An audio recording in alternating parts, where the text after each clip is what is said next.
Assalamualaikum warahmatullahi wabarakatuh. Saya Isra Feriah dari Pendidikan IPA. Di sini saya akan menceritakan seorang tokoh Islam sejarawan yang bernama Ibnu Sina, seorang ilmuwan bidang kedokteran, filsafat, astronomi, logika, matematika, musik, bahkan menguasai musik.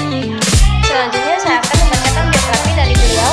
Nama lengkap dari Ibnu Sina adalah Abu Ali Al-Husain Ibnu Abdullah Ibnu Sina, atau orang Arab biasa menyebut dengan Avicenna. Lahir pada tahun 920 Masehi dan wafat pada tahun 1037 Masehi. Kenapa Ibnu Sina disebut Avicenna di barat? Nama Avicenna adalah bentuk Latin dari nama Arabnya, yaitu Ibnu Sina. Pada zaman pertengahan abad ke-12 sampai abad ke-13, banyak karya-karya ilmuwan muslim diterjemahkan ke dalam bahasa Latin oleh para penerjemah di Eropa, terutama di Spanyol seperti di Toledo dan Sisilia, sebagai bagian dari gerakan penerjemahan besar-besaran. Proses perubahan nama, contoh tokoh lain muslim yang dilatinkan, ini sebenarnya biasa terjadi. Beberapa tokoh muslim lain juga mengalami perubahan nama yang sama. Misal, Al-Kindi menjadi Al-Kindus, Al-Farabi menjadi Al-Farabius, Abu Rus menjadi Averroes, dan Al-Ghazali menjadi Al-Ghazal.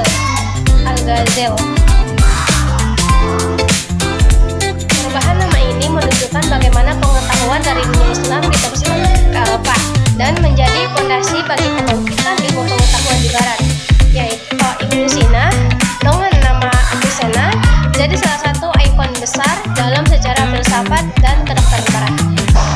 Ibnu Sina adalah salah satu tokoh paling produktif dalam sejarah Islam klasik. Ia menulis lebih dari 450 karya, meskipun hanya sekitar 210 yang masih diketahui hari ini. Mencakup filsafat, kedokteran, astronomi, kimia, matematika, musik, dan bahkan menguasai puisi.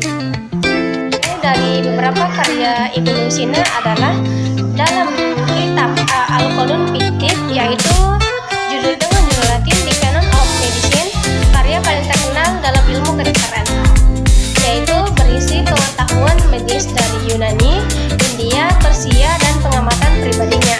Jadi buku teks standar kedokteran di Eropa selama 600 tahun. Dibagi menjadi 5 jilid. Yang pertama, anatomi, pengobatan, penyakit umum, penyakit khusus, dan farmasi. Yang kedua adalah Kitab Syifa, dalam judul Latin The Book of Healing. Ini buku bukan tentang kesehatan jasmani, tapi penyembuhan akal dan jiwa, yaitu merupakan ensiklopedia besar filsafat dan sains, mencakup logika, ilmu alam, matematika, dan metafisika.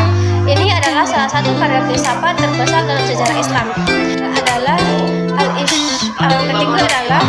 Al-Isyarat wa Tibahati, karya filsafat logika tingkat lanjut, yaitu gaya penulisannya padat dan penuh kode, cocok untuk pembaca yang sudah mendalam, yaitu dibahas oleh banyak ulama setelahnya, termasuk Imam Fakhruddin Al-Razi dan Nasiruddin Al-Tusi. Keempat adalah Kitab Najah, yaitu ringkasan dari Kitab Asy-Syifa, membahas tema-tema metafisika dan teologi. Yang kelima adalah Risalah Hayy bin Yaqzan, yaitu karya filsafat dan alegori spiritual. Yang keenam, karya dalam musik. Ibnu Sina menulis teori musik sebagai bagian dari ilmunya, yaitu dibahas dalam Kitab Asy-Syifa. Pada bagian ilmu matematika, ia membahas nada, irama, termasuk musik terhadap jiwa. Kontribusi Ibnu Sina dalam ilmu kedokteran adalah karya terbesarnya di bidang kedokteran adalah Al-Qanun Fiktif atau The Canon of Medicine, yaitu buku ini menjadi rujukan utama dunia kedokteran di Eropa dan dunia Islam secara berabad-abad hingga abad ke-17. Ia membahas berbagai aspek, yaitu anatomi, diagnosis, farmasi, dan pengobatan. Yang kedua, kontribusi di bidang filsafat dan ilmu pengetahuan. Ibnu Sina dikenal sebagai bapak kedokteran modern, filsuf terbesar dalam tradisi Islam, salah satu tokoh ensiklopedia paling penting dalam sejarah dunia. Pemikirannya menjadi jembatan antara peradaban Islam klasik dan pemikiran Eropa di era Renaissance. Ibnu Sina dikenal sebagai seorang yang berbagai bidang dan kata-katanya sering mencerminkan pandangan filosofisnya yang tajam. Adapun beberapa kata-kata dari Ibnu Sina adalah ilmu tanpa agama adalah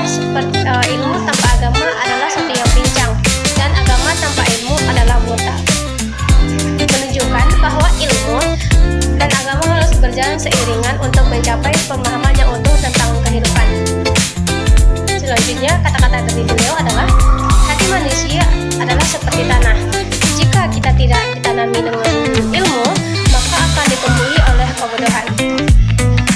Kata-kata ini menggambarkan pentingnya menanamkan ilmu pengetahuan dalam hati agar tidak terjerumus dalam kebodohan. Kata-kata yang ketiga adalah akal adalah cahaya dalam jiwa manusia. Ini adalah menekankan bahwa akal adalah sumber percerminan dan petunjuk dalam kehidupan. Begitulah biografi singkat dari Ibnu Sina. Saya Isra Kuliah, Prodi Pendidikan IPA semester 2. Akhirul kalam. Assalamualaikum warahmatullahi wabarakatuh.